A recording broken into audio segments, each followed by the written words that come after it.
ஹல்லேலூயா. கர்த்தருடைய நாமம் மகிமைப்படுவதாக. இந்த மாதத்தின் ஆரம்பத்தில் கர்த்தர் நம்மோடு கூட சங்கீதம் 138 சங்கீதம் 8 வசனத்தின் மூலமாக கர்த்தர் நம்மோடு பேசினார். கர்த்தர் எனக்காக யாவையும் செய்து முடிப்பார்.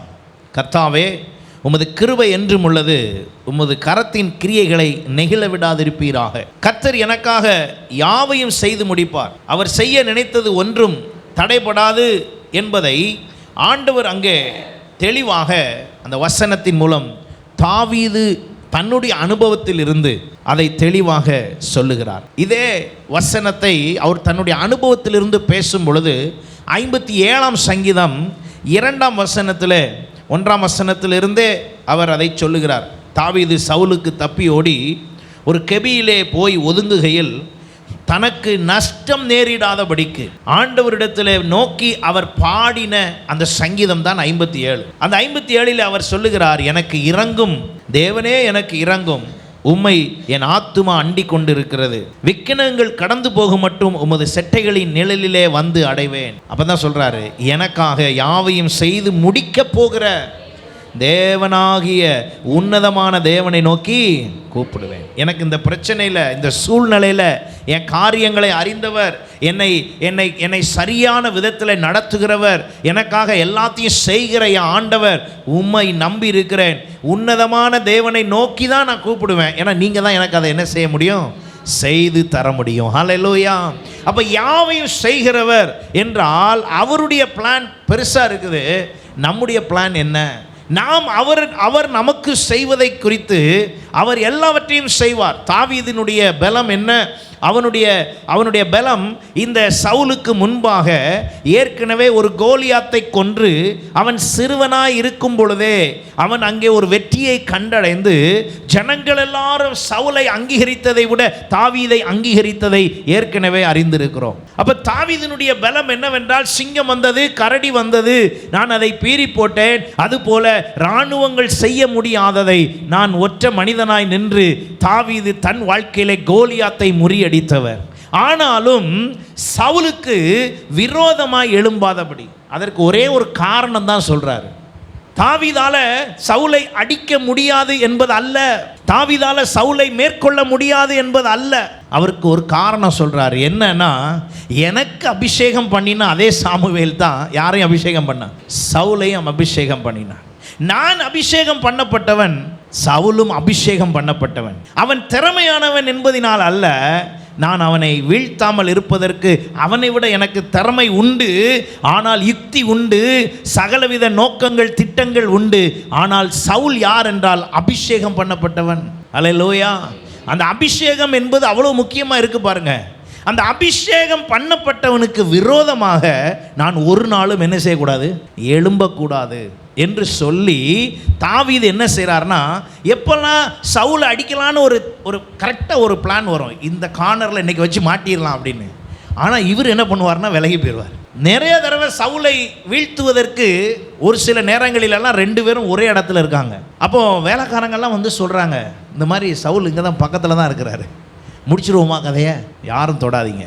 அப்போ ஏன் விலகி ஓடுறீங்க, ஏன் ஒதுங்கி ஓடுறீங்க? ஏன்னா சவுலுக்குள்ளே அபிஷேகம் இருந்தாலும் அந்த அபிஷேகத்தோடு கூட அந்த சவுல் என்ன பண்ணுறாருன்னா, எனக்கு விரோதமாகவே அவன் என்ன செய்கிறான், சிந்திக்கிறான். ஆனால் நான் அவனுக்கு விரோதமாக என்ன செய்யலை, சிந்திக்கவில்லை.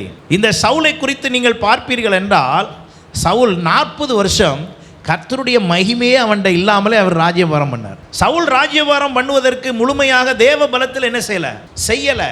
ஆகையினால தான் தாவீது என்ன செய்கிறார், இந்த சவுல் அதை செய்யவில்லை என்பதை அறிந்தபடினாலும் ஏற்கனவே அவர் அபிஷேகம் பெற்றவர் என்பதனால் விலகி ஓடி இவர் யாரைத்தான் இவர் தேடுறாரு. எல்லா பலன் இருந்தாலும், எல்லா விதமான சகல அனுகூலங்கள் இருந்தாலும், ஒத்தாசைக்கு தேவையான எல்லா விதமான அடியாட்கள் போல ஆட்கள் எல்லாம் சுற்றி இருந்தாலும், இந்த தாவீது எப்போது என்னதான் சொல்றாரு, அவர் தாங்க எனக்கு உதவி செய்யணும். அல்லேலூயா. அந்த அர்த்தத்தில் தான் அவர் சொல்றாரு. 138 சங்கீதத்திலும் அதைத்தான் சொல்லுகிறார். இங்கே 57 சங்கீதத்தில் 2 வசனத்தில் அதைத்தான் சொல்றாரு. எனக்காக யாவையும் செய்து முடிக்க போகிற தேவனாகிய உன்னதமான தேவனை நோக்கி கூப்பிடுவேன். என் ஆண்டவரை நோக்கி நான் கூப்பிடுவேன். அவர் எனக்கு ஒத்தாசை என்ன செய்ய போகிறாரு? அருள போகிறாரு. ஹல்லேலூயா. எனக்காக அவர் யாவையும் செய்து முடிக்க போகிறார். அவர் செய்ய நினைத்தது ஒன்றும் என்ன செய்யாது? தடைப்படாது. அவர் எனக்காக எல்லாத்தையும் செய்வார். நீங்கள் தொடர்ந்து கீழே அந்த சங்கீதத்தில் வாசித்து பார்ப்பீர்கள் என்றால், என்னை விழுங்க பார்க்கிறவன் என்னை நிந்திக்கையில் அவர் பரலோகத்திலிருந்து என்ன அனுப்புகிறாரா? அப்படின்னா அவருக்கு தாவீதுக்கு அனுப்புன ஆண்டவர் யாருக்கும் அனுப்புவார்? நமக்கும் அனுப்புவாருங்க. தாவீதுக்கு அனுப்புனவர் நமக்கும் அனுப்புவார். ஆனால் தாவீதுக்கு அனுப்பினது பெரியதாகவும் நமக்கு நடக்கிறது கொஞ்சமாகவும் தோணுகிறது. காரணங்கள் என்ன? அவர் ஏன் யாவையும் செய்து முடிக்காமல் இருக்கிறார்? அவர் ஏன், ஆண்டவர் ஏன் அதை செய்து முடிக்காமல் நடந்து கொள்ளுகிறார்? நீங்கள் கவனிக்கணும். நம்ம எல்லாருமே கிருபையின் காலத்தில் இருக்கிறதுனால, கிருபையின் காலம்னா எல்லாத்தையும் சலுகையாக நினச்சிடக்கூடாது. கிருபையின் காலம் என்ன செய்யணும்? சீவிட்டு தலையெல்லாம் உழைச்சி விட்டுட்டு அப்படியே ஒரு மாதிரியாக நிற்கணும். கிருபையின் காலம் அது ஒரு கை இல்லாத ஒரு டிஷர்ட்டை போட்டு சர்ச்சில் வந்து நீங்கள் பார்க்கணும். யூடியூப்லலாம் பாருங்கள் எவ்வளோ இருக்குன்னு சொல்லி, ஷூவோட அப்படியே. ஆனால் ஒரு கலெக்டர் ஆஃபீஸுக்கோ எங்கேயாவது ஆஃபீஸுக்கு போனால் ஷூவை வெளியே கழட்டிட்டு அழகாக உள்ளே போகிறாங்க. ஆனால் சர்ச்சு மேடையில் என்ன போட்டுக்கிறாங்க? ஷூ போட்டுக்கிறாங்க. வெளிநாட்டில் ஷூ போட்டதுக்கு காரணம் அழகுக்கு இல்லை. காரணம் என்ன? குளிர், கிளைமேட்டு. குளிர்னால அவங்க ஷூவை போட்டுக்கிட்டாங்க. நம்ம மேடையில் இன்றைக்கி ஷூவை போட்டுட்டு ஸ்டைலாக நின்று இதெல்லாம் அட்ஜஸ்ட்மெண்ட் பண்ணுற மாதிரி நம்ம பண்ணுறோம். நம்ம அட்ஜஸ்ட்மெண்ட்டெல்லாம் இங்கே பண்ண முடியாது. ஏன் அட்ஜஸ்ட்மெண்ட் பண்ண முடியாதுன்னா, நம்முடைய தேவன் அவர் மாறினவர் அல்ல. ஆண்டவர் மாறல.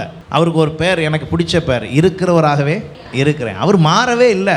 நம்ம வந்து ஆளுக்கு ஏற்ற மாதிரி இடத்துக்கு ஏற்ற மாதிரி மாறிட்டார்னு நினைக்கிறோம். இல்லை, நம்ம கூட அவர் பண்ணுற, நம்ம கூட அவருடைய அணுகுமுறை அல்லது நம்ம கூட அவர் பண்ணுற அந்த அப்ரோச்சில் தான் என்ன செஞ்சுருக்கு? மாற்றம் வந்திருக்கே ஒழிய அவர் என்ன செய்யலை? மாறலை. அப்போ அவருடைய கேரக்டரை சரியாக புரிஞ்சு நம்ம என்ன செய்யணும்? செயல்படணும். அப்போ ஆண்டவர்கிட்ட நான் வரும்பொழுதெல்லாம், நான் வேலை பார்க்குற இடத்துல நான் இப்படி இருப்பேனா? நான் சந்திக்கிற நபர்களிடத்துல நான் இப்படியெல்லாம் பேசுவேனா? நான் சந்திக்கிற நபர்களை சந்திக்க போகும்போது உடை நான் இப்படி உடுத்துவேனா? இப்படியெல்லாம் ஒன்று ஒன்றா கவனிக்கணும். இதெல்லாமா ஆண்டவர் பார்ப்பார்.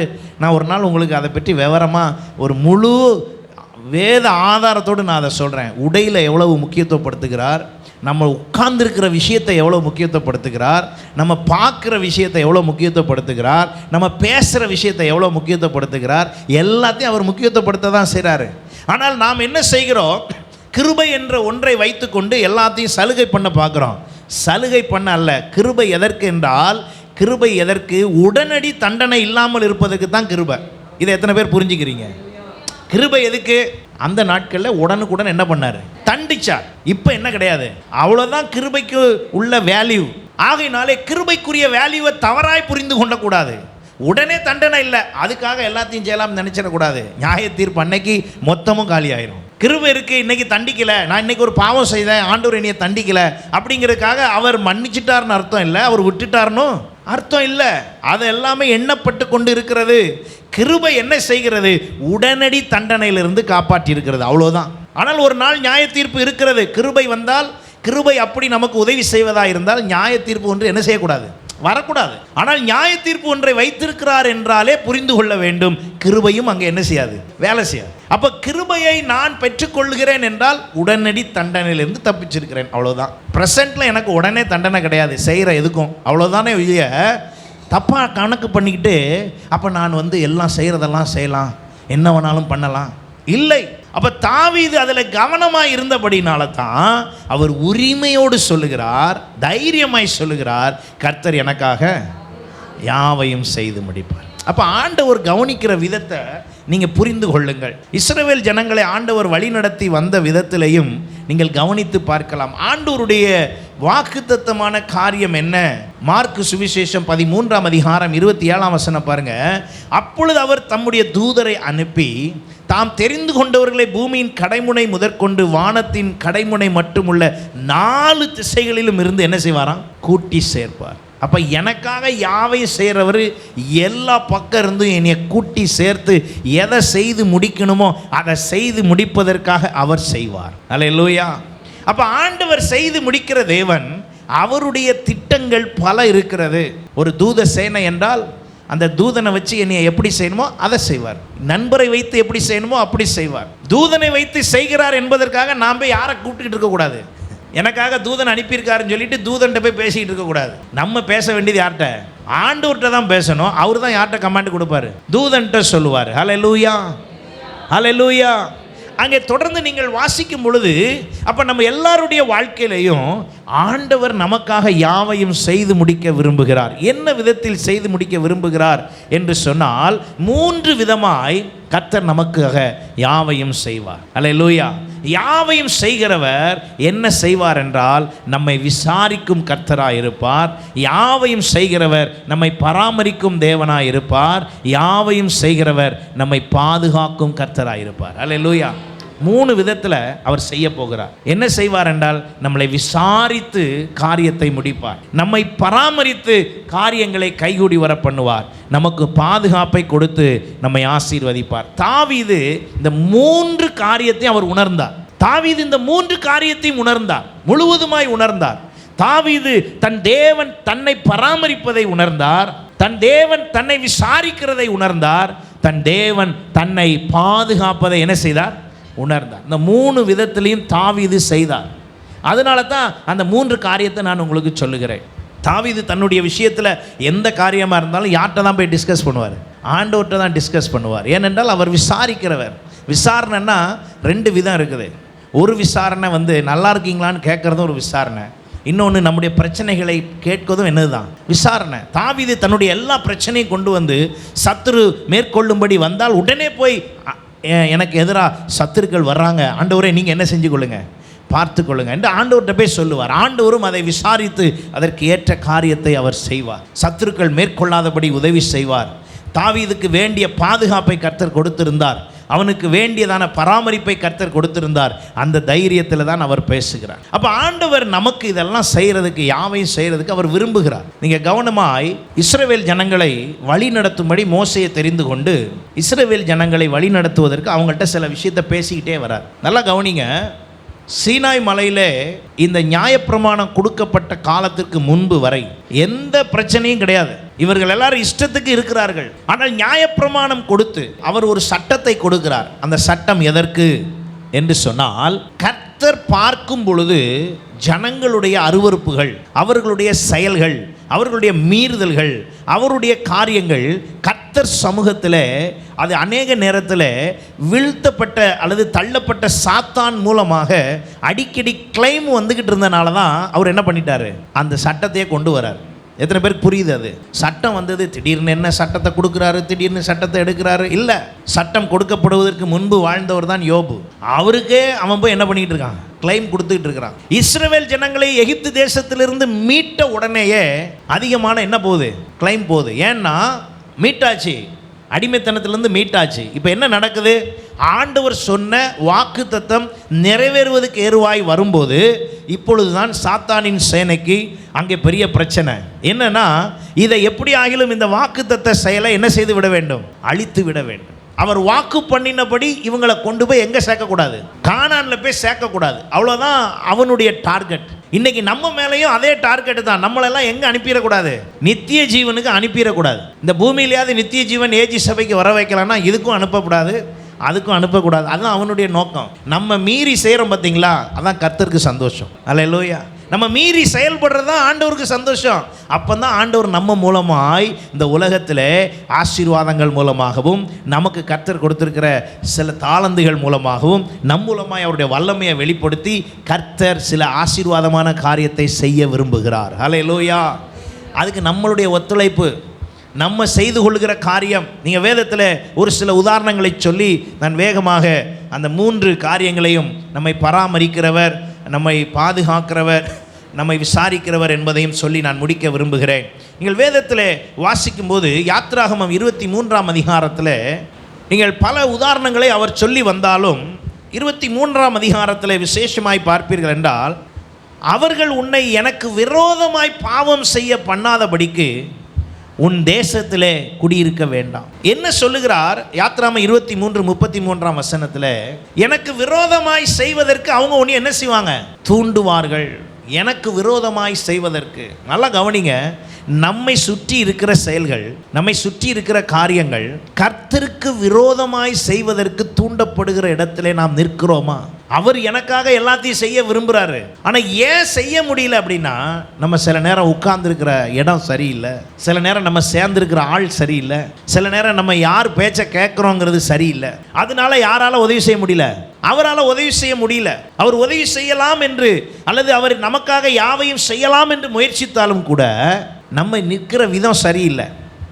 ஆண்டவர் அப்படி இருக்கும்போது செய்ய முடியாது. அடிக்கடி பேசிக்கொண்டே இருக்கிறார். அவர் சொல்லுகிறார் பாருங்கள், நீ அவர்கள் தேவர்களை சேவித்தால் அது உனக்கு என்னவா இருக்கும்? கண்ணியாக இருக்கும். ஏனென்றால் இஸ்ரவேல் ஜனங்களிடத்தில் அடிக்கடி சொல்லிக்கிட்டே இருக்கார். இந்த கானானுக்கு போகிறதுக்கு முன்னால் ஆண்டவர் சொல்லியிருந்த காரியம் என்ன? அங்கிருந்த 10 சந்ததியை நான் என்ன செய்ய போகிறேன்? விரட்ட போகிறேன். நீ அவங்க கூட என்ன செய்யக்கூடாது? சேரக்கூடாது. அவங்கள நீ சேர்த்துக்கவும் கூடாது. ஏன்னா அவங்கள நீ சேர்த்துக்கிட்டனா நான் உன்னை ஆசீர்வாதமாய் வாக்குத்தத்தம் பண்ணி வைத்த அந்த தேசத்திலிருந்து அவங்க உன்னை என்ன பண்ணிடுவாங்க? துரத்திடுவாங்க. எப்படி துரத்துவாங்கன்னா, அவங்க சொல்கிறதெல்லாம் நீ கேட்க ஆரம்பித்தா அவங்க துரத்த மாட்டாங்க, நான் தான் உன்னை துரத்துவேன். புரியுதா எல்லாருக்கும்?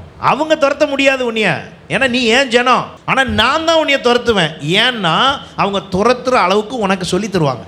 இன்னைக்கு உலகம் நம்மை கர்த்தரை விட்டு பிரிப்பதற்கு ஏதுவான எல்லாத்தையும் என்ன செஞ்சு தருது? சொல்லி தருது. சபை என்ன செய்கிறது? சபை உலகத்திலிருந்து உங்களை பிரிக்க பார்க்குது. ரெண்டுக்கும் இடையில நீங்க இருக்கீங்க. நான் உங்களை இங்கே இழுக்க பார்க்குறேன், உலகம் அங்கே இழுக்குது. சில நேரம் நீங்கள் உலகத்து பேச்சை கேட்டு, இந்த பாஸ்டர்களுக்கு இதுதான் வேலை. எப்போ பார்த்தாலும் ஜெபம் பண்ணியா, பைபிள் வாசிச்சியா, இதை செஞ்சியா, அதை செஞ்சியா, சர்ச்சுக்கு வந்தியா, ஊழியம் செஞ்சியா, காணிக்கை கொடுத்தியா, இதே பேச்சு தான் அவருக்கு. உலகம் என்ன சொல்லும்னா, அதெல்லாம் போக வேண்டாம், ஞாயிற்றுக்கிழமை சர்ச்சுக்கு, நீ வாட்டுக்கு சந்தோஷமாயிரு. உலகம் சொல்லுது. உலகத்திலே எந்த மதத்திற்கும் கிடைக்காத ஒரு சிலாக்கியம், அது மதமாக சொல்லக்கூடாது, ஆனால் ஒரு புரியதுக்காக சொல்கிறேன். நம்மளை மாதிரி பெரிய ஆலோசனை கொடுக்குற மதம் வேறு எதுவுமே கிடையவே கிடையாது. தேவர்களை பற்றி, தேவனை பற்றி விளக்கமாக பேசுகிற இந்துசத்தில் கிடையாது, இஸ்லாம்லேயும் அப்படி கிடையாது. நம்ம தான் அடிக்கடி உபவாச ஜபம், அதிகாலை ஜபம், எல்லா ஜபமும் போட்டு எல்லா நேரமும் வசனத்தை என்ன பண்ணிக்கிட்டே இருக்கோம்? பேசிக்கிட்டே இருக்கோம். ஆனால் பேசுகிற நமக்குள்ளே இருக்கிற ஒற்றுமையும் வளர்ச்சியும் கம்மியாக இருக்குது. பேசாதவங்க எப்படி இருக்காங்க? ஒற்றுமையாக வளர்ச்சியாக இருக்காங்க. என்ன காரணம் அப்படின்னா வேறு ஒன்றும் இல்லை.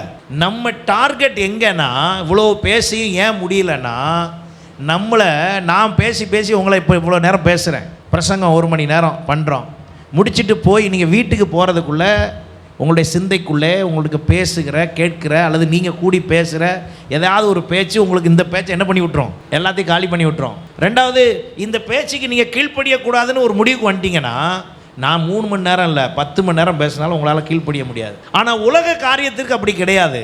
ஏன்னா அதை நீங்கள் கேட்கும் பொழுது அதை டிசால்வ் பண்ணுறதுக்கு ஆளே கிடையாது. ஆனால் வசனத்தை பேசும்போது உங்களுடைய மனதை குழப்புறதுக்கு ஆள் இருக்குது. வசனத்தை பேசும்போது, கர்த்தருடைய காரியத்தை பேசும்போது உங்களை திசை திருப்புறதுக்கு ஆள் இருக்குது. ஆனால் உலகத்தின் விஷயம் எதை பேசினாலும் அது உங்கள் மனசுக்குள்ளே தங்கியே இருக்கிற மாதிரி அதை யாருமே என்ன செய்யலை? டிஸ்டர்ப் பண்ணவே இல்லை. புரியுதா உங்களுக்கு ரெண்டுக்குள்ள வித்தியாசம்? ஏன் கடினமாக இருக்குது சபை காரியத்தில், கர்த்தரோடு இருக்க காரியத்தில் ஏன் சில நேரங்களில் ஃபாலோ பண்ண முடியலன்னா, புல்லர் ஜாஸ்தியாக இருக்காங்க, உங்கள் மனசை விட்டு எடுத்து போடுறதுக்கு ஆள் நிறையா இருக்குது. ஆனால் உலகத்தில் உள்ளது இல்லாதனால ஆண்டவர் அடிக்கடி சொல்லிக்கிட்டே இருக்கிறாரு. எப்போ சந்தித்தாலும், எப்போ ஆள் அனுப்பினாலும் சொல்லிக்கிட்டே இருக்கிறாரு, நீங்கள் கவனமாக இருங்க. யாத்திராமம் 34:15 பாருங்கள், அந்த தேசத்தின் குடிகளோடு உடன்படிக்கை பண்ணுவாயானால் அவர்கள் தங்கள் தேவர்களை சோர மார்க்கமாய் பின்பற்றி தங்களுடைய தேவர்களுக்கு பலியிடுவார்கள். ஒருவன் உன்னை அழைக்கையில் நீ போய் அவன் பலியிட்டதிலே நீ ரொம்ப போய் உடன்படிக்கை பண்ணிட்டனா, அவன் கூப்பிட்டா நீ என்ன செஞ்சு தான் ஆகணும்? நீ கூப்பிட்டா என்ன செஞ்சு தான் ஆகணும்? போய் தான் ஆகணும். நீ அவன் கூப்பிடும்போது நீ நோ சொல்ல முடியாது. காரணம், உன் உடன்படிக்கை அப்படி, நீ போய் சேர்ந்தது அப்படி. நீ இப்படியெல்லாம் செஞ்சானா உனக்காக நான் யாவையும் என்ன செய்ய முடியாது? செய்யவே முடியாது. நான் யாவையும் செய்ய வேண்டும் என்றால் உனக்குள்ளே நான் சொல்லுகிற சில செப்பரேஷன், சில வேறு பிரிக்கப்படுதல் இருக்க வேண்டும். அல்லேலூயா. அது இல்லாமல் செய்ய முடியாது என்பதை கர்த்தர் தெளிவாய் அவர் சொல்லுகிறார். அவர்கள் என்ன செய்வாங்களாம் பாருங்க, 16ஆம் வசனம், அவர்கள் உன் குமாரத்திகளில் உன் குமாரருக்கு பெண் கொள்வாய், அவர்கள் குமாரத்திகள் தங்கள் தேவர்களை சோர மார்க்கமாய் பின்பற்றுவதும் அல்லாமல் உன் குமாரரையும் தங்கள் தேவர்களை பின்பற்றும்படி என்ன செய்வாங்களாம்? செய்வார்கள். இதெல்லாம் செஞ்சிருவாங்கப்பா. நான் உனக்காக யாவையும் செய்யணும்னு இருக்கிறேன், ஆனால் நீ கவனமாக இல்லைன்னா உன்னைய மாற்றி மாற்றி செஞ்சிருவாங்க. இப்போ நானே உன்னை என்ன செய்ய வேண்டியது ஆயிரும்? அழிக்க வேண்டியதாயிரும். அவர்கள் என்ன செய்தாங்களாம் பாருங்கள். என்னாகமம் 25 பார்த்தீங்கன்னா நான் முக்கியமான சில வசனங்களை மட்டும்தான் உங்களுக்கு சொல்கிறேன். நிறைய விஷயங்களை நீங்கள் இதை பார்க்கலாம். என்னாகமம் 25:2 பாருங்கள். அவர்கள் தங்கள் தேவர்களுக்கிட்ட பலிகளை விருந்துண்ணும்படி ஜனங்களை அழைத்தார்கள். ஜனங்கள் போய் புசித்து அவர்கள் தேவர்களை என்ன செய்தார்களாம்? பணிந்து கொண்டார்கள். இப்படி இஸ்ரவேலர் பாகால் பேயோரை பற்றி கொண்டார்கள். அதனால் இஸ்ரவேலர்கள் மேல் கர்த்தருடைய கோபம் மூண்டது. யாவையும் செய்து முடிக்கும் கர்த்தரை செய்ய விடாமல் ஆக்கிறது யாருன்னா, அவன் நேரடியாக அல்ல, உங்கள் மூலமாகவே உங்களுக்கு வர வேண்டிய ஆசீர்வாதத்தை என்ன பண்ணிடுவான்? கெடுத்து விட்டுருவான். வேற புதுசாலாம் ஆள்லாம் வராது. ஏன்னா அவனுக்கு தெரியும், அவன் வந்தால் அவனுக்கு பிரச்சனை. இப்போ உதாரணமாக சாத்தான் வந்து நேரடியாக இங்கே வந்து அவனால் போராட முடியுமா என்றால் முடியாது. ஒரு அசுத்தாவி பிடித்தவன் வந்து நின்று இங்கே மேற்கொள்ள முடியுமா என்றால் என்ன செய்ய முடியாது? முடியாது. இங்கே வந்து நின்றால் இயேசுவின் நாமத்தில் போ பிசாசுனா அது என்ன பண்ணிடும்? போயிடும். அவனுக்கு தெரியும் நிற்க முடியாதுன்னு தெரியும். ஆனால் உங்களை வச்சு வேலை பார்க்கலான்னு அவனுக்கு நல்லா தெரியும். அவன் வந்தால் தான் பிரச்சனை. அவன் உங்களை டியூன் பண்ணி வேறு மாதிரி ஆக்கிட்டான்னா அவனுக்கு தெரியும் உங்களை வச்சு இங்கே என்ன வேணாலும் பண்ணலாம். அவன் டியூன் பண்ணி விட்டு நீங்கள் வந்திருக்கிற நேரத்தில் இயேசு நாமத்தில் போ அப்படின்னா நான் எப்படி போவேன் அப்படின்ட்டு தான் நிற்பீங்களே ஒழிய நீங்கள் போக மாட்டீங்க. அவனுக்கு தெரியும் அவன் வந்தால் முடியாதுன்னு சொல்லி. அவன் என்ன செய்கிறான்னா பாருங்கள், இப்படியே செய்து கர்த்தருடைய கோபம் யார் மேலே வருதான்? இஸ்ரவேல் மேலே வருதான். அப்போ நல்ல ஒரு விஷயத்தை புரிந்து கொள்ளுங்கள். நம்முடைய ஆண்டவர் நமக்காக யாவையும் செய்யணும்னு விரும்புகிறார். அவர் எல்லாத்தையும் செய்ய விரும்புகிறார். ஆனால் நம்ம பெற்றுக்கொள்கிற ஆசீர்வாதத்தை சில நேரம் ஆண்டவர் கொடுக்கறது நமக்கு மட்டும்தான். இந்த விஷயத்தை எத்தனை பேர் புரியுறீங்க, உணர்றீங்க? நமக்கு மட்டும்தான் அப்படிங்கிற வாசகம், அந்த சென்டென்ஸ் என்ன அப்படின்னா, அதை நம்மை அல்லாமல் வேறு ஒருவர் அதை புசிக்கவும் கூடாது, தொடவும் கூடாது. புசிக்கவும் கூடாது, தொடவும் கூடாது. ஏன் அப்படின்னா அதான் ஸ்பெஷல். அதான் ஆண்டவர் தர்றது. ஆண்டவர் தர்ற ஆசீர்வாதத்தில் ரட்சிக்கப்படாத நபர் அதில் என்ன செய்ய முடியாது? பங்கு கொள்ள முடியாது. அந்த அளவுக்கு ஆண்டவர் அதிலே கவனமாக இருக்கிறார். நீங்கள் அப்படி கொடுப்பதற்கு ஏதுவானதாகவே இருந்து கொண்டு வந்தால் உங்களை அங்கே என்ன செய்யவே முடியாது? உங்களை ஆசீர்வதிக்கவே முடியாது. அப்போ உடனே ஒரு கேள்வி வருது, அப்போ ஆண்டவர் ஓரவஞ்சமாக பண்ணுவாரா? அவர் பிள்ளைகளுக்கும் அவர் பிள்ளை அல்லாதவர்களுக்கும் கண்டிப்பாக அவர் எதை காண்பிப்பார்? வித்தியாசத்தை காண்பிப்பார். எத்தனை பேர் ஏற்றுக்கொள்கிறீங்க? அதை புரியுறீங்களா? உங்களுக்கும் ஏற்றுக்கொள்ளாதவங்களுக்கும் கண்டிப்பாக என்ன உண்டு? வித்தியாசம் உண்டு. அந்த வித்தியாசத்தை காண்பிக்க விரும்புகிற ஆண்டவர் தான் நம்முடைய ஆண்டவர். ஏன் வித்தியாசத்தை காண்பிக்கிறார் என்றால், பரலோகத்திற்கும் நரகத்திற்கும் வித்தியாசம் இருக்கிறபடினால் பரலோகத்துக்கு செல்கிறவர்களுக்கும் நரகத்துக்கு செல்கிறவர்களுக்கும் வித்தியாசத்தை கண்டிப்பாக என்ன செய்வார்? காண்பிப்பார். அப்போ நம்மளை எல்லாரும் எங்கே நடத்தி கொண்டு போகிறோம்? பரலோகத்துக்கு நேராய். அப்போ எனக்காக யாவையும் செய்கிற ஆண்டவர், அவருடைய முழு கவனம் எப்படி தான் இருக்கும் சொல்லுங்கள்? முழு கவனம் எதை நோக்கி தான் இருக்கும்? உங்களை பரலோகத்துக்கு கொண்டு செல்கிற நோக்கமாக தான் இருக்கும். அவர் ஒரு நாளும் உங்களை கைவிட்டு நரகத்துக்கு போக வைக்கணுங்கிற எண்ணம் வராது. அதற்காகத்தான் அவர் என்ன செய்து கொண்டே இருக்கிறார் என்றால், பேசிக்கொண்டே இருக்கிறார், நம்மோடு அதை சொல்லிக்கொண்டே இருக்கிறார். அது என்னவா பாருங்க, தொடர்ந்து உபாகமம் 7:4 பாருங்க. என்னை பின்பற்றாமல் அந்நிய தேவர்களை சேவிக்கும்படி அவர்கள் உன் குமாரரை விலக பண்ணுவார்கள், அப்பொழுது கர்த்தருடைய கோபம் உன்மேல் மூண்டு உங்களை சீக்கிரத்தில் என்ன செய்யுமா? அழிக்கும். ஏன்னா கர்த்தருடைய கோபம் மூன்றுச்சுன்னா அங்கே பராமரிப்பு இருக்காது, விசாரிப்பு இருக்காது, பாதுகாப்பும் இருக்காது. யாருடைய பாதுகாப்பு? தேவனுடைய பாதுகாப்பு உங்களுக்கு வராது. அப்போ தேவனுடைய பாதுகாப்பு வரலன்னா அங்கே அடுத்து என்ன தான் வரும்? அழிவு தான் வந்து நிற்கும். அப்போ தொடர்ந்து நம்ம வேதத்தில் பல விதமான இப்படி நீங்கள் ஒன்றா நான் சொல்லிக்கிட்டே போனால் நிறைய சொல்லிக்கிட்டே இருக்கலாம். உபாகமம் 13 நீங்கள் வீட்டில் போய் வாசிச்சு பாருங்கள். 13 இதை பற்றி தெளிவாக சொல்லுகிறது. அப்போ ஆண்டவர் இப்படிப்பட்ட காரியங்கள் எல்லாம் கவனித்து இவர்கள் செய்வதெல்லாம் பார்த்து தான் கிருபையினால் அவர்களை என்ன செய்தாராம்? மன்னித்தார். இப்போ இவ்வளவு செய்தவங்களையும் ஆண்டவர் என்னதான் செய்தாராம்? மன்னிக்கிறவராக இருந்தார். அவர் மன்னிக்கிறவராக இருந்து இந்த சபையை ஏற்படுத்தினதே எதற்குனா அந்த மன்னிப்பை உணர்த்துவதற்கு. அந்த மன்னிப்பை உணர்த்தி அவர்கள் ஒவ்வொருவரையும் ஆண்டவர் வழி நடத்தினார். இப்போ சபையினுடைய வேலை என்னென்னா, சபையினுடைய வேலையும் விசாரிக்கிறது, பராமரிக்கிறது, பாதுகாக்கிறது. சபையினுடைய முக்கிய வேலை அதுதான். ஏனென்றால் சபைக்கு விரோதமாய் ஒன்றும் எழும்ப முடியாது. இன்றைக்கு எழும்புகிற மனிதனை வைத்தோ, இன்றைக்கு எழும்புகிற கட்சிகளை வைத்தோ, இயக்கங்களை வைத்தோ சபை அழிந்து விட்டது என்று நினைத்து விடக்கூடாது. அவர்கள் அழிப்பதெல்லாம் கட்டடங்களை தான், சபையை அல்ல. அல்லேலூயா. சபையை ஒரு நாளும் உலகம் அழிக்கவே முடியாது. மத்தேயு 16:18 பேதுருவை பார்த்து சொல்லுகிறார், என் சபையை நான் கட்டுவேன், பாதாளத்தின் வாசல் அதை என்ன செய்வதில்லை? மேற்கொள்வதில்லை. ஒன்றும் செய்ய முடியாது. திடீர்னு எதிராய் செயல்படுவர்கள் வந்தால் இந்த சேரெல்லாம் உடைக்கலாம், பில்டிங் ஏதாவது செய்யலாம், இல்லை நம்மளை 4 பேர் அடிக்கலாம், அவ்வளோதான் அவங்களால செய்ய முடியும். இதனால் எது அழியாது? சபை அழியாது. எத்தனை பேர் நம்புறீங்க? அல்லேலூயா. அப்படி செய்கிறதுனால சபை ஒரு நாள் அழிஞ்சு போகாது. சபை என்பது அது அல்ல. சபை என்பது சேரை உடைச்ச உடனே சபை போயிடும், பில்டிங்கை இடித்த உடனே சபை போயிடும், இல்லை பாஸ்டர் அடித்து கையை காலை ஒடிச்ச உடனே சபை போயிடும்னு நினைக்கிறது தவறான யோசனை. அது அல்ல சபை. சபை என்பது அங்கு அல்ல.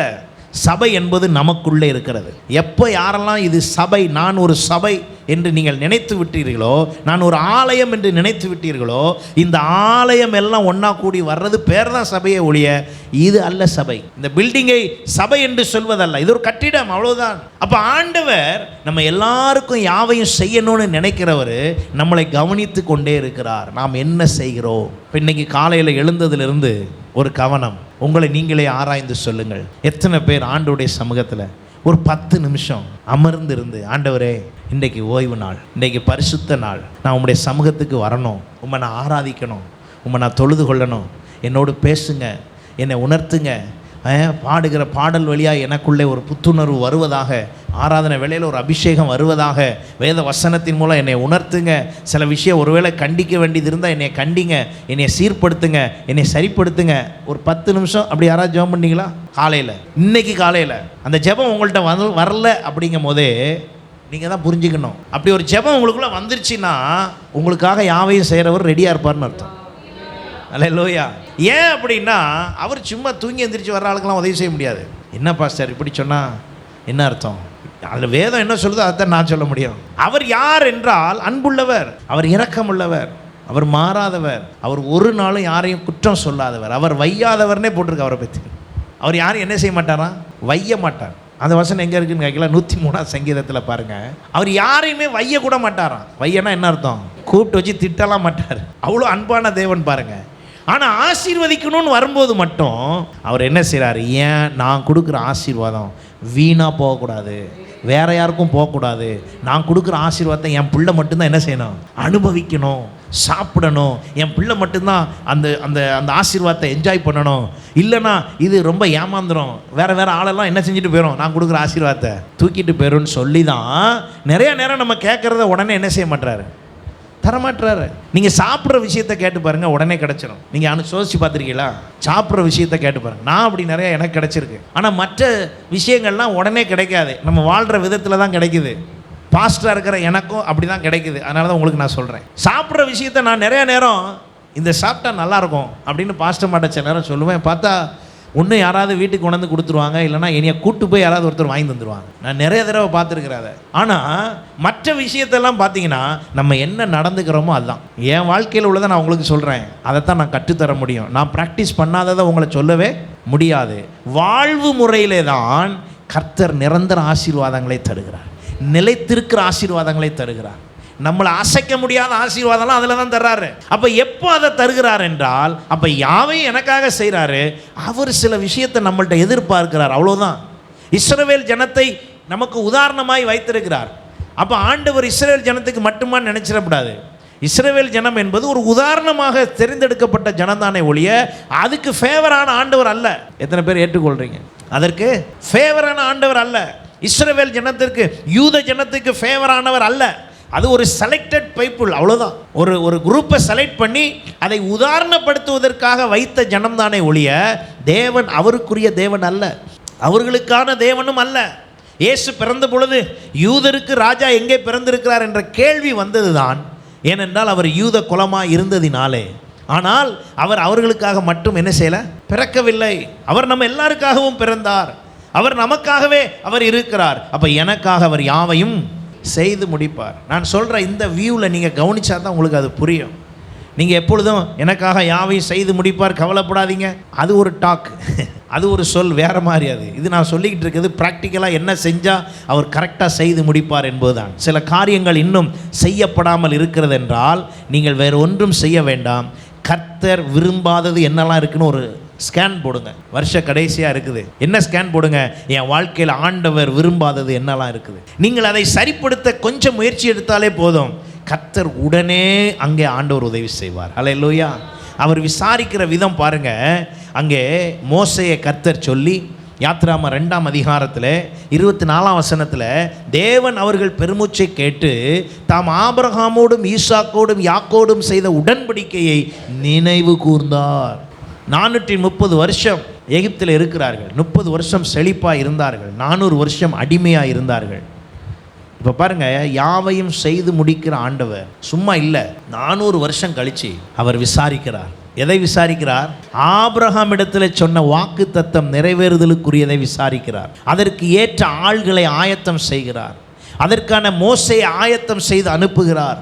அந்த மோசையை உருவாக்குவதற்கென்று வனாந்தரத்தில் வைத்து அவனை உருவாக்கி அவன் மூலமாக அந்த விடுதலைக்கு ஒரு காரணம். மனிதன் இல்லாமல் கர்த்தர் இந்த பூமியிலே எதையுமே செய்வதே இல்லை. இந்த சபையை நடத்துவதற்கு கர்த்தர் என் மூலமாக இதை செய்கிறார். அவ்வளோதான்.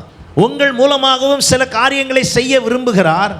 அதற்காகத்தான் இன்றைக்கு நம்ம வில்லேஜுக்கு போகிறோன்னா உங்கள் மூலமாக ஒன்றை செய்யலாம் என்று கர்த்தர் விரும்புகிறார். அந்த வில்லேஜுக்கு நீங்கள் போய் அந்த வீட்டுக்குள்ளே போய் ஒரு ஜெபம் பண்ணால் சுகம் வரணும்னு திட்டம் பண்ணியிருப்பார். அதனால தான் இந்த 17ஆம் தேதி அந்த ஊருக்கு போகிறோம். அந்த புரிதல் இருந்தால் தானே நீங்களும் உங்களுக்கு புரிய வைக்கணும்ல. உண்மை அதுதான். நீங்கள் நினைக்கலாம், என்ன இவ்வளவு செலவு பண்ணி இவ்வளவு இது பண்ணி அப்படி போகணுமா, நம்ம அப்படி போய் தான் பண்ணணுமா? நீங்கள் பக்கத்து வீட்டில் செய்யலை, அதனால் 10 கிலோமீட்டர் தள்ளி போய் செய்கிறோம். அங்கே ஏன் போகணும் அப்படின்னா, அந்த ஊருக்கு இன்னைக்கு போய் சொன்னால் யாரோ ஒருத்தர் தற்கொலையிலிருந்து என்ன செய்யப்படுவார் இருக்கலாம். புரியுதா இல்லையாங்க? நமக்கு தெரியாது. இவ்வளவு செலவு பண்ணி ஒரு ஆத்மாவுக்காக போகணுமா? ஆமாம். ஒரு ஆளுக்காக இவ்வளவு செலவா? ஆமாம். ஒரு ஆளை காப்பாற்றுறதுக்கு அந்த ஊருக்கு இப்படி போகணுமா பாஸ்டர்? ஆமாம், போகணும். இப்படி எவ்வளோ செலவு பண்ணுறது? எத்தனை கோடினாலும் செலவு பண்ணலாம். ஏன்னா ஆத்மா விலையேற பெற்றது. எத்தனை பேர் நம்புறீங்க? இதை புரிஞ்சிட்டிங்கன்னு வைங்களேன், ஆத்மா இங்கே இடம் பத்தாது. இதை புரியாதனால தான் இடம் இவ்வளோ மிச்சம் இருக்குது. அங்கே வெளியெல்லாம் நம்ம சேர் போடுறதுக்கெல்லாம் ரெடி பண்ணி வச்சுருக்கோம். ஆனால் ஏன் இன்னும் நிரம்பாமல் இருக்குன்னா, இந்த ஃபீலிங் யாருக்கு வரல? எல்லாருக்கும் வரணும். இந்த ஃபீலிங்கு எல்லாருக்கும் வரணும், ஒவ்வொருத்தருக்கும் வரணும். அப்போ நம்முடைய தேவன் யார்? யாவையும் செய்வார். யாருக்கு செய்வார்? ஆண்டவர் தம்முடைய ஜனம் மூலமாகத்தான் தன்னுடைய வல்லமை என்ன செய்ய விரும்புகிறார்? காமிக்க விரும்புகிறார். இப்போ வித்தியாசப்படுத்தி காமிக்கணும். எப்படி செய்ய? இப்போ அவரை பற்றி சொல்லும்போது கர்த்தர் எனக்காக யாவையும் செய்து முடிப்பார். ரைட்டு, காமிங்க, செஞ்சதை காமிங்க அப்படின்னு யாராவது வந்து கேட்டால் என்ன சொல்ல போகிறீங்க? பிரம்மாண்டமாக காமிக்கணுமே. பாருங்க, இதாங்க கர்த்தர் எனக்காக செஞ்சது. இதெல்லாம் முடியாதுன்னு சொன்னாங்க, எனக்கு கர்த்தர் இதெல்லாம் செஞ்சுட்டாருங்க. அந்த அளவுக்கு நம்ம வேல்யூவாக இருக்கோமா? அந்த அளவுக்கு நம்ம ஸ்ட்ராங்காக வந்திருக்கிறோமா? இது எங்கே இருக்குது அப்படின்னா, நல்லா கவனிங்க, நாம் நடந்து கொள்ளுகிற விதத்தில். இதை எத்தனை பேர் நம்புறீங்க? நான் சொன்ன உதாரணமும் நடந்து கொள்ளுகிற விதத்தில் தான் அங்கே நடந்துகிட்டு இருக்கு. நீங்களும் நானும் அதே போல தான் நடந்து கொள்ளுகிற விதத்தில் தான் இது என்ன செய்ய போகுது? நடக்க போகுது. ஆனால் நாம் அதை புரிந்து கொள்ளாமல், ஒரு சீரியஸ்னஸ் இல்லாமல், ஒரு அதை குறித்த முக்கியத்துவம் இல்லாமல் இருப்போம் என்றால் ஒன்றும் செய்ய முடியாது. பாருங்க, 400 வருஷம் அடிமையாகவே இருக்கிறான். திடீர்னு ஆண்டவர் மோசையை அனுப்பி என்ன பண்ணுறாருன்னா, அவர்களை கூட்டிகிட்டு வரார். யாத்ராம 6:4 பாருங்க. அவர்கள் பரதேசிகளாய் தங்கிய தேசமாகிய கானான் தேசத்தை அவர்களுக்கு கொடுப்பேன் என்று நான் அவர்களுடனே என் உடன்படிக்கையையும் ஏற்படுத்தி இருக்கிறேன். பரதேசியான்னா உரிமையே இல்லாத காலம் ஆபிரகாமுக்கு. அப்போ தான் அவன்கிட்ட சொன்னேன், நீ உட்கார்ந்துருக்கிற இந்த பூமியை உன் சந்ததிக்கு என்ன செய்வேன்? தருவேன்னு ஆபிரகாம்கிட்ட பேசினபடி நான் செய்யணும். நம்ம ஆண்டவர் யாருன்னு கவனிச்சிக்கிட்டு வர்றீங்களா? எத்தனை பேர் நான் சொல்ல வர்றதை புரியுறீங்க? அவர் சொன்னார்னா சொன்னதை என்ன செய்வார். இந்த வருஷம் வாக்குத்தத்தமே அதான், சொன்னதை செய்யும் அளவும். நான் விட மாட்டேங்க, நான் விடுறதா இல்லை. ஒத்து வரலையே, நான் என்ன செய்யங்காரு. ஒத்து வந்திருந்தா இந்நேரத்துக்கு முடிச்சிருப்பேன் வேலையை. ஒத்து வந்திருந்தா இந்நேரத்துக்கு எந்த லெவலில் வைக்கணுமோ அங்கே வச்சிருப்பேன். ஒத்து வரல, அதனால நான் காத்திருக்கிறேன். 400 வருஷம் அடிமையாக இருந்தார்கள். அடிமைத்தனம் முடிகிறது.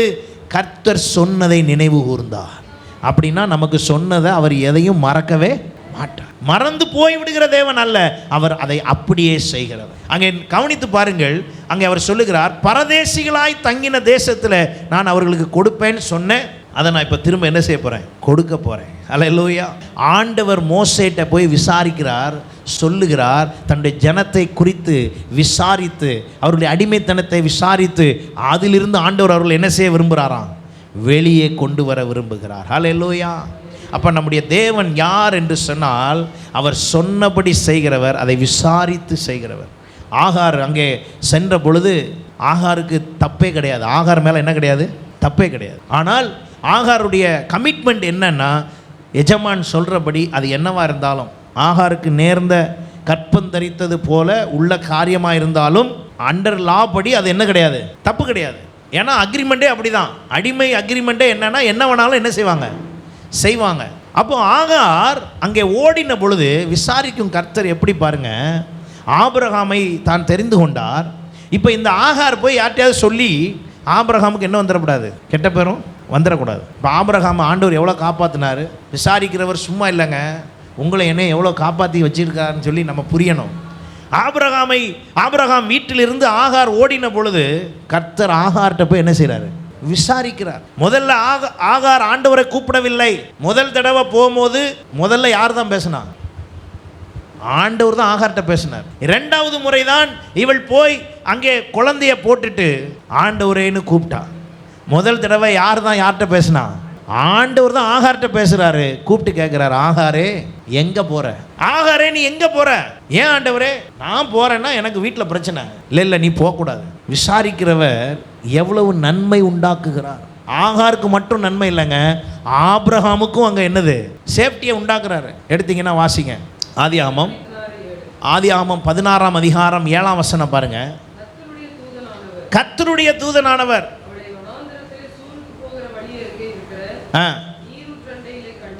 பார்த்தீங்களா? இப்போ ஆகார் வந்து அவ பாட்டுக்கு போறா ஒரு ஊருக்கு. போகும்போது ஆகார் ஆண்டவரை கூப்பிடல. ஆகார் போய் ஆண்டவரே எனக்கு இப்படி ஒன்று நேர்ந்து போச்சுன்னு சொல்லவும் இல்லை. ஆனால் விசாரிக்கும் கர்த்தர் நம்ம வீட்டுக்குள்ள வர்றது போறது, வீட்டில இருந்து போனது, நம்ம வீட்டு விஷயத்தை வேற ஒருத்தர் தூக்கிட்டு போறத வரைக்கும் அவர் என்ன செய்வார், விசாரிப்பார். அல்லேலூயா. சாதாரணமாக நினைச்சோன்னா சாதாரணம் தான். நீங்கள் அதை எந்த அளவுக்கு விசுவாசித்து ஏற்படுத்தி கொள்ளுகிறீர்களோ. இப்போ ஆகார்கிட்ட போய் விசாரிக்கிறாரு. நீருட்டண்டையில் போய் கொண்டிருந்த அவளை பார்த்து கேள்வி பாருங்க, நீ எங்க இருந்து வர்ற, இப்போ நீ எங்க போற, என்ன நடந்து போச்சு? அவள் பதில் சொன்னார், நான் என் நாச்சியாராகிய சாராய் விட்டு ஓடி போகிறேன்.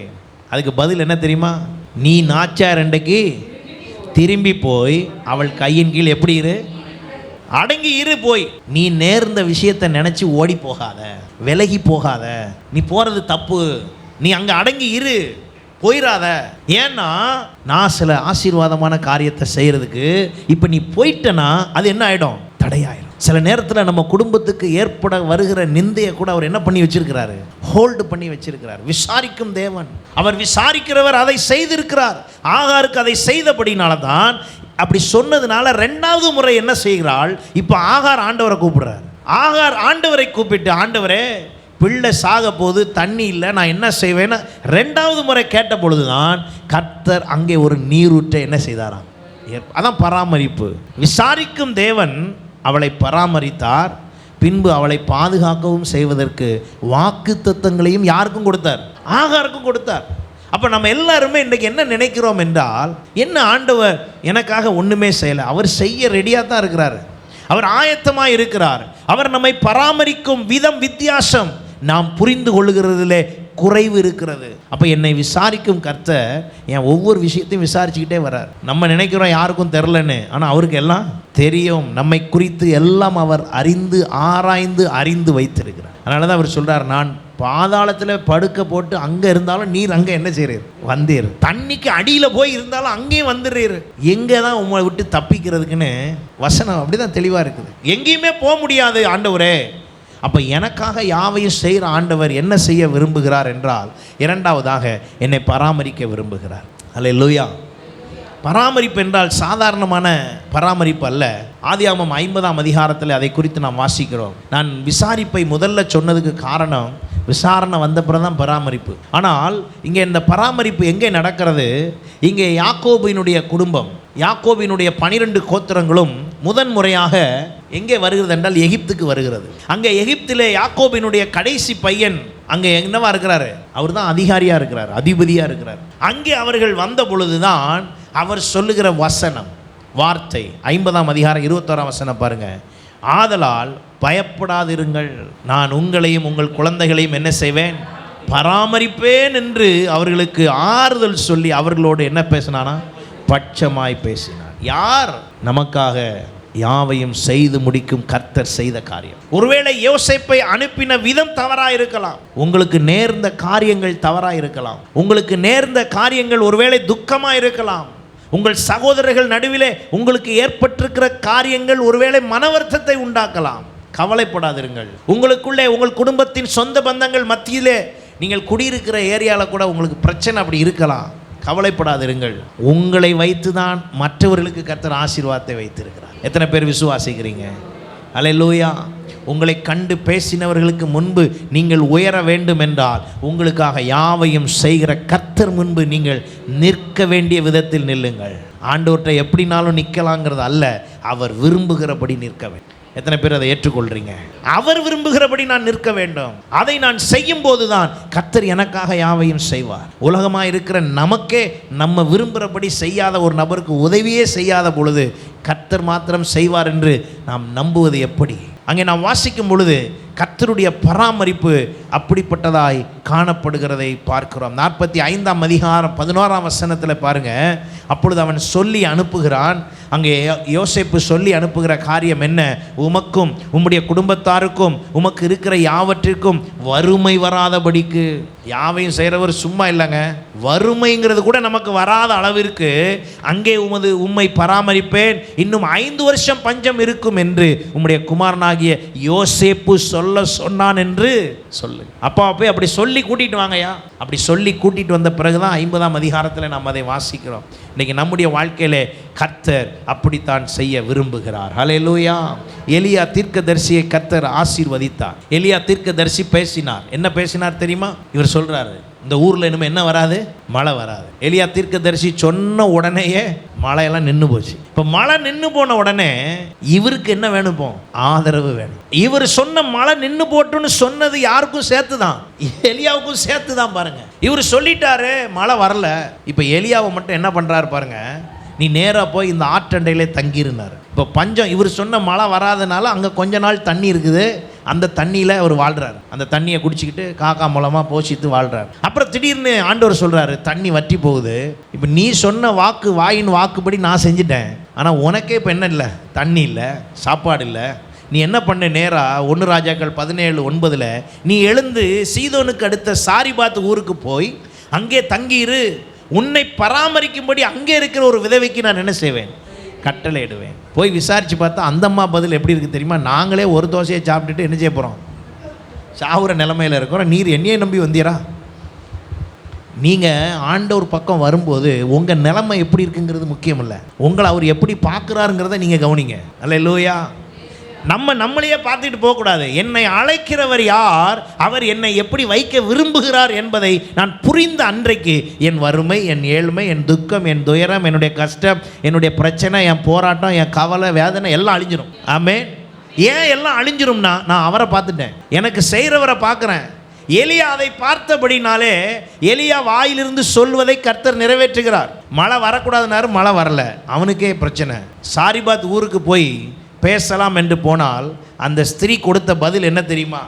நானும் என்னுடைய மகனும் இருக்கிறத சுட்டு சாப்பிட்டுட்டு இன்னையோட என்ன செய்ய போகிறோம்? அவ்வளோதான், எங்கள் லைஃபே முடிய போகுது. எங்கள் லைஃப் முடிய போகிற இடத்துல வந்து நின்று நீங்கள் ஒன்றை ஸ்டார்ட் பண்ணலாம்னு நினைக்கிறது எப்படி?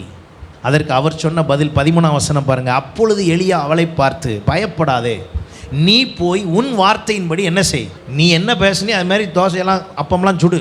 ஆனால் சுடுறதுல இது யாருக்கு கொண்டு வரணும்?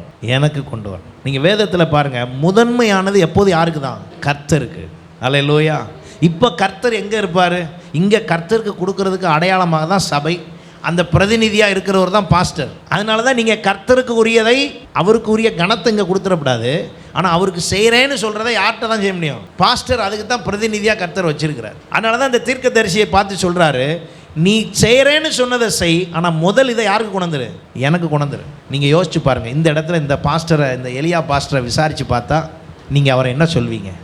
அங்கேயே ஒன்றுமில்லாத வீட்டில் போய் இந்த ஆள் என்ன பண்ணுறாரு? பெருசாக நிறையா இருக்கிற வீட்டில் போய் கேட்டாலும் பரவாயில்ல, அவங்களே அவ்வளோதான் அவங்கள்ட்டே இருக்குது. அதில் போய் நின்றுக்கிட்டு இந்த பாஸ்டர் என்ன பண்ணிக்கிட்டு இருக்காரு? எனக்கு கொடுன்றாரு. என்ன இவர் இப்படி ஒரு மனுஷனை பார்த்துருக்கவே இல்லையே நம்ம. இப்போ இருக்கிற உலகம் அப்படி தானங்க பேசுது, அப்படி தானே சொல்லுது. யூடியூப்பில் பாருங்கள் எவ்வளோ வந்துட்டு நடக்குன்னு. நீங்கள் ரொம்ப பார்க்காதீங்க அதெல்லாம். பாருங்கள், அந்த பாஸ்டர் இப்படி, இந்த பாஸ்டர் இப்படி. எந்த பாஸ்டராவது கஷ்டப்பட்டதை யாரும் என்ன செய்கிறதில்ல, சொல்கிறதே இல்லை. இப்போ நல்லா இருக்கிறதே சொல்கிறாங்க. நீங்களும் தான் இன்னொரு 500 பேர் 1000 பேர் வந்துட்டீங்கன்னா நானும் இன்னும் என்ன ஆயிடுவேன்? நல்லா ஆயிடுவேன். உண்மையா இல்லையா? அன்னைக்கு நான் இந்த ஆல்டோ 10 ஓட்டிக்கிட்டு இருப்பேன் சொல்லுங்கள். ஆமாம், நீங்கள் திடீர்னு யாராவது ஒருத்தர் ஒரு பெரிய கார் ஒன்று வாங்கி தந்தீங்கன்னா நான் வேண்டாம் நான் சொல்லுவேன். அன்றைக்கி என்னைய பார்க்குறாள் என்ன சொல்லுவாங்க யோசிங்க. சர்ச்சுக்குள்ள இருக்கிற உங்களுக்கு தான் தெரியும் அது யார் வாங்கி கொடுத்தா, எப்படி பாஸ்டருக்கு வந்துச்சுன்னு. வெளியே ரோட்டில் இருக்கிற ஆளுக்கு தெரியுமா? அவங்க பார்த்துட்டு இவர் யாருங்க, இந்த சர்ச்சு பாஸ்டர், அவருக்கு வந்த வாழ்வை பற்றியா, எந்த காரில் போகிறாரு பாரு. அது ஆக்சுவலாக நான் வாங்கினதே இல்லைன்னு வச்சுக்கோம். அது எனக்கு உங்கள் மூலமாக யாரோ கொடுத்துருக்கீங்க. ஆனால் உலகம் என்ன பேசுது? அப்படி தான் பேசும். அதெல்லாம் கண்டுக்க முடியாது. இப்போ அதே மாதிரி தான் இந்த எலியாவை இப்போ எப்படி யோசிக்கும் பாருங்க.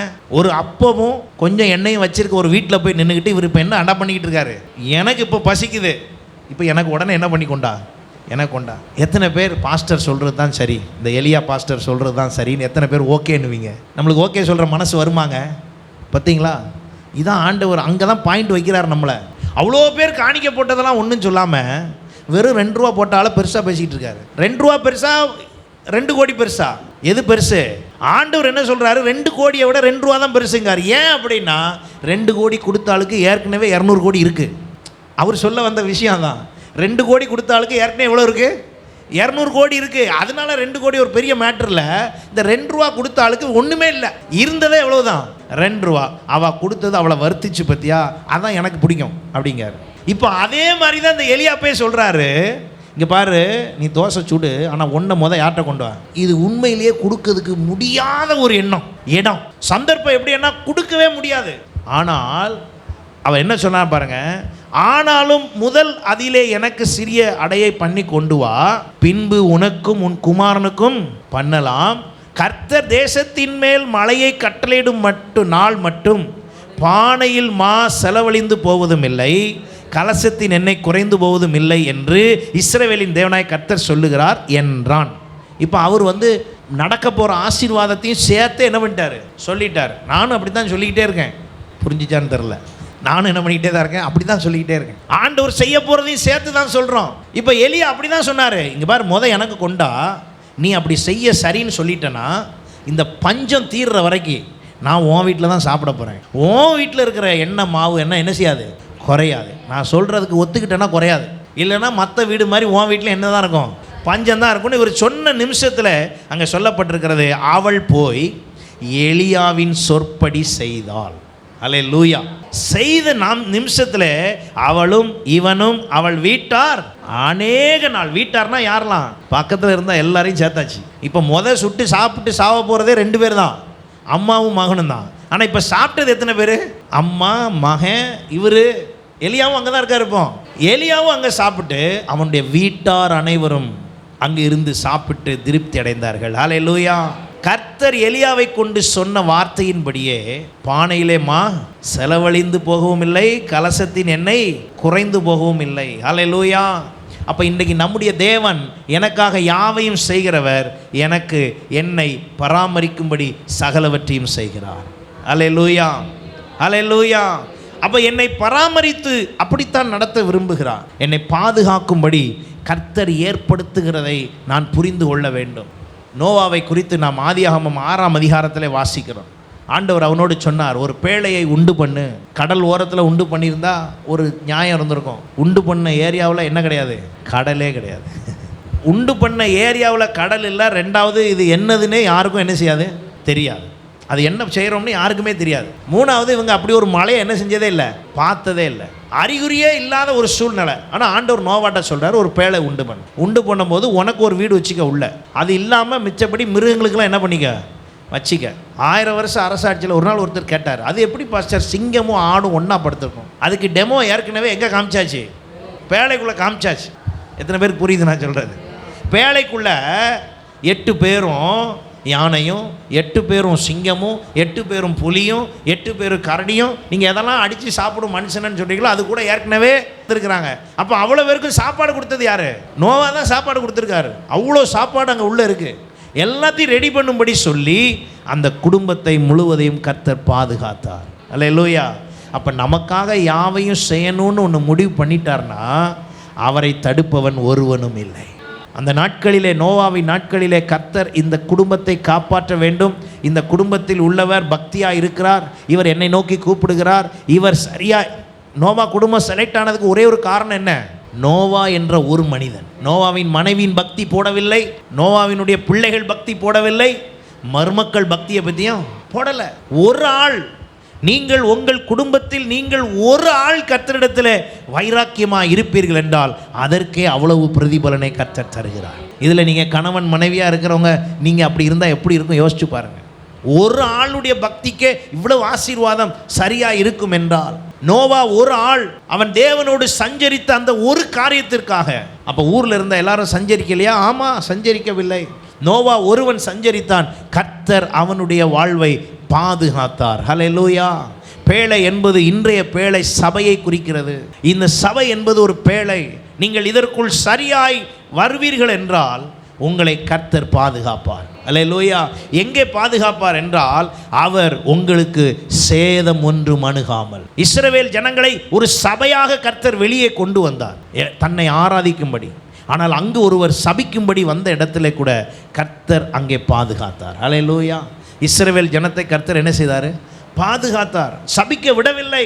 அப்போ நம்ம எல்லாரும் அவருக்குள் வரும் பொழுது அவர் நம்மை ஒரு பொழுதும் கைவிடாத தேவனாய் இருப்பார். அதற்காகத்தான் ஆண்டவராகிய இயேசு கிறிஸ்து தன்னுடைய எல்லா பேச்சிலும் செயலிலும் நடந்து கொண்டதிலும் அவர் விசாரிப்பையும் பராமரிப்பையும் பாதுகாப்பையும் அவர் சொன்னார். என் பிதாவின் வீட்டிலே அநேக வாசஸ்தலங்கள் உண்டு, நான் ஒரு இடத்தை ஆயத்தம் பண்ணுகிறேன். யோவான் 14ஆம் அதிகாரம் 2ஆம் வசனம். நான் ஒரு ஸ்தலத்தை உங்களுக்காக ஆயத்தம் பண்ண போகிறேன். நான் போய் ஆயத்தம் பண்ணி அந்த ஸ்தலத்தை ஆயத்தம் பண்ணின பின்பு நீங்கள் அந்த இடத்துல இருக்கும்படி நான் மறுபடியும் வந்து உங்களை என்னிடத்தில் சேர்த்துக்கொள்வேன். உங்களை நிரந்தரமாய் பராமரிப்பதற்கு, உங்களை பாதுகாப்பதற்கு, நிரந்தரமாய் உங்களோடு விசாரித்து சகலவற்றையும் செய்வதற்கு. அதனால தான் வேதம் சொல்லுகிறது, கர்த்தர் மேல் பாரத்தை வைத்து விடு, அவர் உன்னை ஆதரிப்பார். அல்லேலூயா. அவர் ஒரு பொழுதும் நம்மை கைவிடுகிற தேவன் அல்ல. அப்போ எனக்காக யாவையும் செய்கிற ஆண்டவர் அவர் யார் என்றால் எனக்காக செய்து முடிக்க விரும்புகிறார். அப்போ எனக்காக ஒரு ஸ்தலத்தை ஆயத்தம் பண்ணி கொண்டிருக்கிறார்.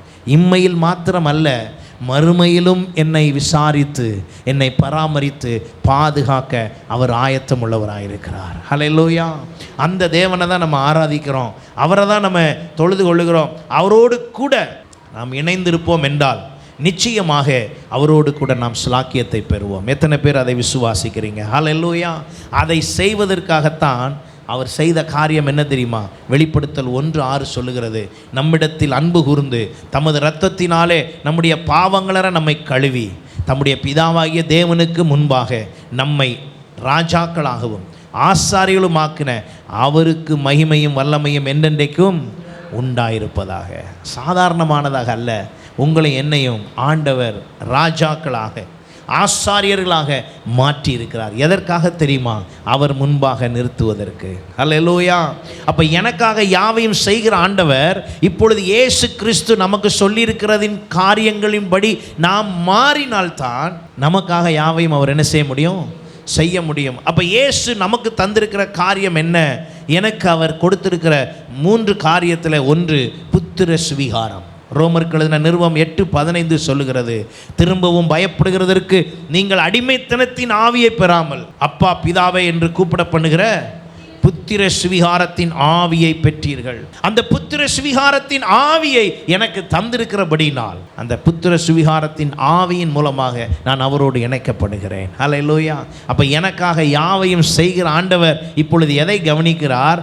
நமக்குள்ளே புத்திர சுவிகாரம் இருக்கிறதா? அப்போ எனக்காக யாவையும் செய்கிற தேவன் அதை என்னிடத்தில் பார்த்தபடினாலே நான் அப்பா பிதாவே என்று கூப்பிடத்தக்க கலாத்தியர் 4:6 சொல்லுகிறது, நீங்கள் புத்திரராயிருக்கிறபடினால் அப்பா பிதாவே என்று கூப்பிடத்தக்க தேவன் தமது குமாரனுடைய ஆவியை உங்கள் இருதயங்களில் என்ன செய்திருக்கிறார்?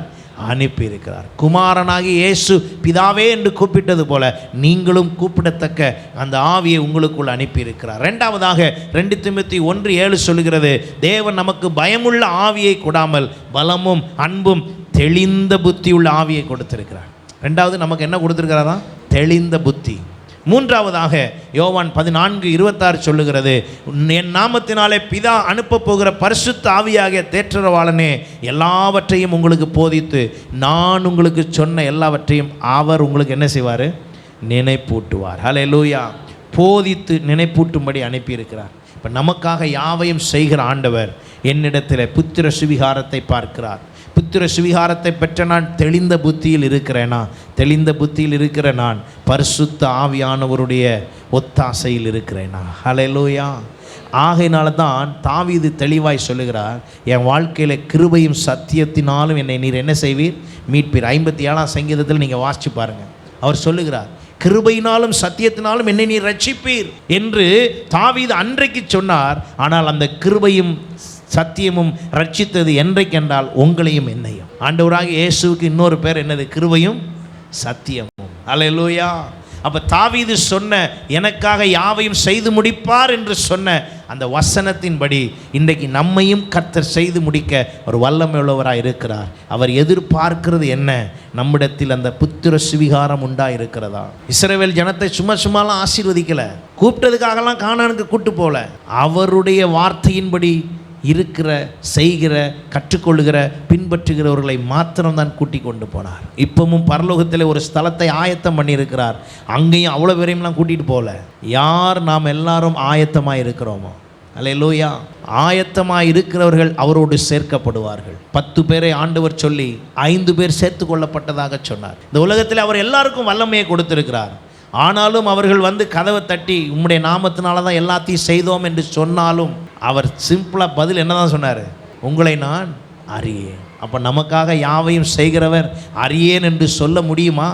நமக்காக யாவையும் செய்கிறேன் என்று சொன்னவர் 5 கன்னிகைகள் வந்து கதவை தட்டும் பொழுது அவர்கள் திறக்காமல் இருந்ததற்கு காரணம் என்ன?